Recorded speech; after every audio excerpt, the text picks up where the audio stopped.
పద ఈ సమయం గమనం మలిచే మలుపుల పద ధర్మం కోరే సత్యాగ్రహమై పదులుగా పద సంక్షేమం కూర్చే సేవా పద ఏ పిడుగుకు బెదరని సాహస యోధుడివై పద తెరమలుగులో నిలవని సూర్యుడివై పద పద పద పద పద వెలుగుల పద ఆగగనం భువనం అదిరే వెలుగుల పద కోటి కొక్కుల వెలుగుల పద ఈ సమయం గమనం మలిచే మలుపుల. హాయ్ హలో నమస్తే, వెల్కమ్ టు వి3 న్యూస్. నేను మీ శ్రవంతి. సో మనం ఇప్పుడు రాజన్న సిరిసిల్ల జిల్లా వేములవాడ టౌన్లో ఉన్నామండి. సో వేములవాడ టౌన్కు సంబంధించి ఎర్ర శ్రీనివాస్ గారు మనతో ఉన్నారు. సో ఇప్పుడైతే వారు బరిలో ఉన్నారు, ఎలక్షన్స్ కూడా వస్తున్నాయి కాబట్టి సో మనతో పాటు ఉన్నారు కాబట్టి మనం ఒకసారి మరి వారితో మాట్లాడదాము. చాలా సేవా కార్యక్రమాలు కూడా చేశారు. తర్వాత ప్రజల కోసం కూడా నేను కష్టపడే మనస్తత్వం నాది, చాలా కూడా నేను వాళ్ళ కోసం అభివృద్ధి పనులు కూడా నేను చేశానని చెప్పేసి అంటున్నారు. సో ఒక్కసారి మనం వారితో మాట్లాడదాం. హలో సార్, నమస్తే. అమ్మ, నా పేరు శ్రీనివాస్ అమ్మ, ఎర్ర శ్రీనివాస్ అమ్మ నా పేరు. నేను వాసయ అభ్యుదయ సంఘం ప్రెసిడెంట్ను ప్రస్తుతం. నేను ఇంతకుముందు 25 years కింద మా కొండ్రపేట మండల్ జనరల్ సెక్రటరీగా సేవలు చేసినమ్మ 6 years. దాని తదనంతరం నుంచి మీరు చేశారు 25 years అమ్మ. ఐడియా లేదమ్మా. ఖచ్చితంగా చాలా సేవా కార్యక్రమాలు చేశారు ఉన్నమ్మా. మళ్ళీ వేములవాడ టౌన్ వైశ్య సంఘంలో మా అదనం కార్యదర్శిగా సేవలు చేసినమ్మా. మరియు రాజన్న సిరిసిల్ల జిల్లా అదనపు కార్యదర్శిగా సేవలు 2 years చేసినమ్మా. ప్రస్తుతం ఇప్పుడు Vemulawada lorry association president 5 years నుంచి సేవలు చేస్తున్నామ్మా. నేను మీరు ఏ విధంగా సేవలు అందిస్తున్నారు, ఎలాంటి సేవలు అందిస్తున్నారు? మన చిరు వ్యాపారులకు కానీ మా వైశ్యులలో గరీబ్ వాళ్ళు బాగున్నారమ్మా. వాళ్ళకి ఏది ఆపద పడ్డా నేను చేస్తున్నామ్మా. ముఖ్యంగా ఏంటంటే సాగు కార్యక్రమాలు అనేది బాగా పాల్గొంటానమ్మా నేను. ఎందుకంటే వారికి అనుకూలం వాళ్ళ ఇంట్లో వాళ్ళు తప్ప ఎవరు ఊరు, కొంచెం పెద్దోళ్ళు అయితే ఊరు, చిన్నోళ్ళు కాబట్టి మేము వెళ్తామమ్మా అక్కడికి. ఇంట్లోనే ఉంటారు, వాళ్ళు మాత్రం వెళ్ళరు. మేము ముందుండి కార్యక్రమాలు చేస్తామమ్మా నేను బాగా. ఇంకా ఎలాంటి, ఇంకా అవి చావు అనే కాకుండా డెత్కు సంబంధించిన కాకుండా ఇంకా ఏ విధంగా సేవలు అందిస్తారు? నేను ధార్మిక కానీ పూజల కార్యక్రమాలు కానీ వాసవి అభ్యుదయ సంఘం తరఫున చాలా కార్యక్రమాలు చేసినమ్మా. మరియు ముఖ్యంగా మా వాసవి అభ్యుదయ సంఘం తరఫున చిరు వ్యాపారులు బాగున్నారమ్మా. వారికి మా కమ్యూనిటీ పరంగా పెన్షన్స్ కానీ ఎన్నో కార్యక్రమాలు చేశానమ్మా. పెన్షన్ అంటే ఇప్పుడు కొంతమందికి ఏజ్ అయిపోయి కూడా ఉంటుంది, వాళ్ళకు అంటే కొంతమందికి వస్తుంది, కొంతమందికి రాలేదు. మీ దగ్గరికి ఏ విధంగా అప్రోచ్ అవుతారు, అంటే మిమ్మల్ని ఏ విధంగా కాంటాక్ట్ అవుతారు? గవర్నమెంట్ తరఫున మేము ఎమ్మెల్యే గారు నాకు బాగా దగ్గరనమ్మా, ఇక్కడ ఎమ్మెల్యే గారు. కాకపోతే ఏంటంటే కొందరు పెన్షన్ రానోళ్ళు పెన్షన్ వచ్చేటప్పుడు మాత్రం పెన్షన్ ఇప్పిస్తా అని చెప్పి హామీలు ఇచ్చినమ్మా. మరి ముఖ్య విషయం ఏంటంటే చాలామంది ఇంటి వసతి లేక చనిపోతే కార్యక్రమాలకు ఇంట్లో ఉంచుకోరు కాబట్టి వారు బాగా ఇబ్బందులు ఉన్నారమ్మా. వారికి ఒక గుంట జాగా తీసుకొని ఒక 2 రూములు వేసి 15 రోజుల కార్యక్రమాలకు రూమ్ ఇవ్వడానికి నేను హామీ ఇస్తున్నానమ్మా. నేను గెలిచిన తర్వాత 3 నెలలల్లా ముగ్గు పోసి ఏడాదిలా రూములు వేసి పేద ప్రజలకు ఇండ్లు లేని వాళ్ళకు ఇస్తానని హామీస్తున్నామ్మా. సో ఇప్పుడు మీరు గెలిస్తే ఇవన్నీ హామీలు నెరవేరుస్తా అని చెప్పేసి అంటున్నారు. ఇంతకుముందు గతంలో ఇలాంటి పనులు ఏమైనా చేశారా? చేసినమ్మా. నేను ఇంతకుముందు ఏ కార్యక్రమాలైనా కొందరు మా వాడకొట్లో చాలామంది ఉన్నారమ్మా, బాగా లేని వాళ్ళు. వారికి ముందు ఉండి నా జేబుండి డబ్బులు పెట్టుకొని తర్వాత వారు ఇచ్చినప్పుడు నేను తీసుకున్నానమ్మా. అట్లాంటి కార్యక్రమాలు బాగా చేశానమ్మా. ఇప్పుడు వైశ్యులే కాకుండా వాళ్ళ దానిలో యువత కూడా ఎక్కువ ఉంది. జాబ్స్ లేక వాళ్ళు చాలా నష్టపోతున్నారు, తీవ్ర ఇబ్బందులు కూడా ఎదుర్కొంటున్నారు. సో వాళ్ళ కోసం మీరు ఏమైనా చేశారా? నేనమ్మా ఇంతకుముందు ఏం చేయలేదు. ఇప్పుడు నేను గెలిచిన అనుకో అమ్మా, జాబ్ మేళ కార్యక్రమం పెట్టి వారికి జాబులు ఇవ్వడానికి కూడా కృషి చేస్తానమ్మా. ఇంకా ఏమేమి పనులు చేశారు మీరు? అంటే ఇప్పుడు మన కోసమే కాకుండా ఇప్పుడు మన ప్రేక్షకులు కూడా చూస్తున్నారు కాబట్టి మీరు ఇంకా గతంలో ఏమేమి కార్యక్రమాలు చేశారు? నేను ప్రతి ఒక్క కార్యక్రమంలో పాల్గొన్నానమ్మా. ముందుగా మా వార్డు కౌన్సిలరు ఎలక్షన్లప్పుడు నేను కృషి చేసి వార్డు కౌన్సిలర్ని గెలిపించుకున్నానమ్మా. నేను మాది స్లమ్ ఏరియా, మా ఏరియా.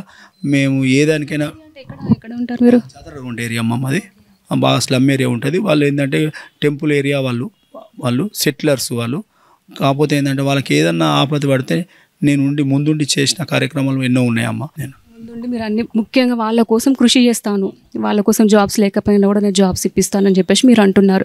ఇంకా ఏ విధంగా వాళ్ళని మీరు ఆదుకోవాలన్నట్టుగా అనుకుంటున్నారు? ఒకవేళ గెలుస్తారు ఖచ్చితంగా, ఎందుకంటే ఇవన్నీ చేసిన తర్వాత మనం గెలుస్తామని ఒక ముందడుగు వేస్తాం కదా.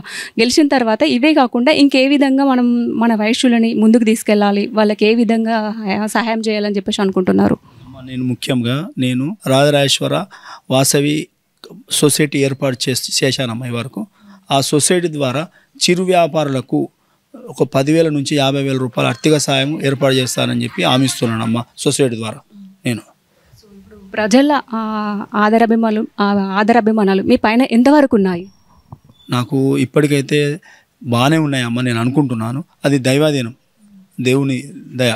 అది ఇప్పుడు ఎట్లాగో వెళ్తున్నారు కదా, ఇప్పుడు ఎలక్షన్స్ కోసం కాబట్టి మీరు వెళ్తున్నారు, వాళ్ళు మీ పైన ఏమంటున్నారు? ఏమైనా అడుగుతున్నారా? మాకు ఈ రకమైన సమస్యలు ఉన్నాయి, ఇవి కొంచెం హామీలు నెరవేర్చండి అని చెప్పేసి ఎవరైనా అడిగారా? అడిగారమ్మా. మాకు ఇల్లు లేదయ్యా, మాకు గవర్నమెంట్ నుంచి ఒక ఇల్లు ఇప్పియండి అమ్మ అని. అంటే దానికి సుద్ధా నేను ఖచ్చితంగా ఇల్లు ఇప్పిస్తా అని చెప్పి మన డబుల్ బెడ్రూమ్ కానీ అని హామీ ఇచ్చానమ్మా. నేను ఖచ్చితంగా గవర్నమెంట్ తరఫున నేను అడుగుతానని చెప్పి హామీ ఇచ్చానమ్మా. నేను ఇప్పుడు ఎంతమంది ఓటర్లు ఉన్నారు ఒకసారి, అంటే ఎన్ని ఓట్లు పడే అవకాశం ఉందని మీకు ఏమైనా ఐడియా ఉందా? మాకు ఇంతకుముందు 1056 ఓటర్స్ ఉండే మహాసభ సభ్యత్వం, ఇప్పుడు 1700 పైచీలకు నమోదైనాయమ్మా. దానిలో మాకు 70-80% ఆదరణాభిమానం ఉందమ్మా నాకు. నేను బాగా ఆశిస్తున్నా, ఖచ్చితంగా నాకు ఆదరాభిమానం ఉంది. నేను ఖచ్చితంగా గెలిచి మెజార్టీతో గెలుస్తానని చెప్పి అనుకుంటున్నానమ్మా. నేను నమ్మకం ఉందమ్మా నాకు. మరి ఇంకొక విషయం ఏంటంటే, ఇక్కడ పేద వాళ్ళకు ఒక 5 ఎకరాల ల్యాండ్ తీసుకొని ఒక ప్లాట్లు కొట్టించి ఇన్స్టాల్మెంట్ రూపకంగా చేయాలని చెప్పి ఆలోచన ఉందమ్మా. దానికి సుతా ముందున్నమ్మా. నేను ఈ 2 years లోపల అన్ని కార్యక్రమాలు చేసి నెరవేరుస్తా అని చెప్పి హామీస్తున్నానమ్మా.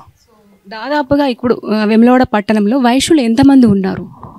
ఇప్పుడు 3,000 పైచీలకు ఉన్నారమ్మా. ఓటర్ నమోదు మాత్రం 1700 నమోదైందమ్మా. దానికి ఈ 1700 కనీసం 25% 30% ఇండ్లు లేని ఉన్నారమ్మా ఇక్కడ.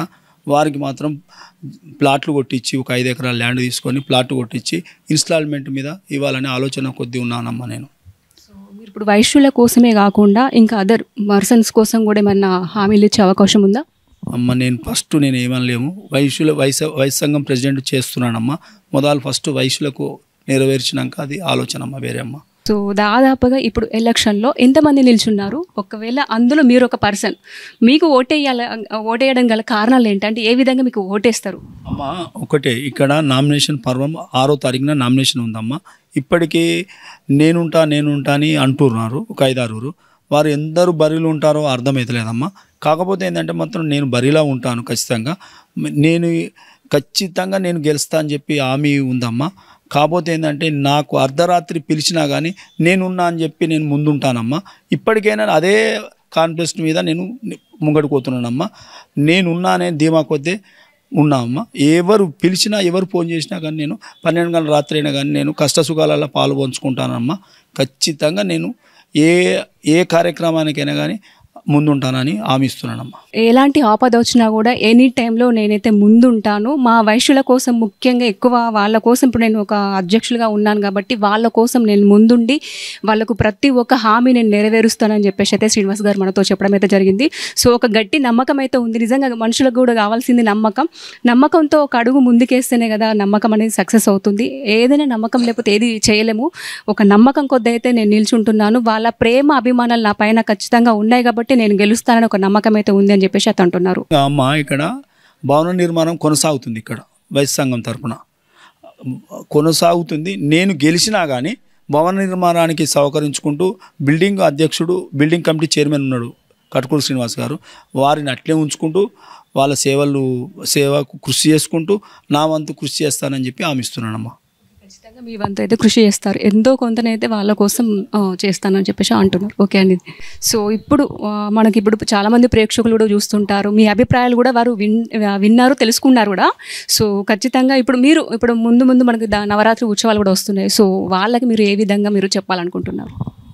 ముఖ్యంగా వైశ్య సోదరులకు నమస్కారం తెలియజేస్తున్నానమ్మా. ముఖ్యంగా దసరా బతుకమ్మ సద్దుల శుభాకాంక్షలు తెలుపుతున్నానమ్మా. 6వ తారీఖున నామినేషన్ వేస్తున్నానమ్మా. 13 నాడు నన్ను ఆశీర్వదించి ఓటేయాలని చెప్పి కోరుతున్నానమ్మా. దసరా బతుకమ్మ దీపావళి శుభాకాంక్షలు ముఖ్యంగా తెలియజేస్తున్నానమ్మా. వైశ్యులందరికీ పట్టణ ప్రజలకు అన్ని కులాలకు దసరా దీపావళి బతుకమ్మ శుభాకాంక్షలు తెలుపుతున్నానమ్మా. థ్యాంక్ యూ అండి.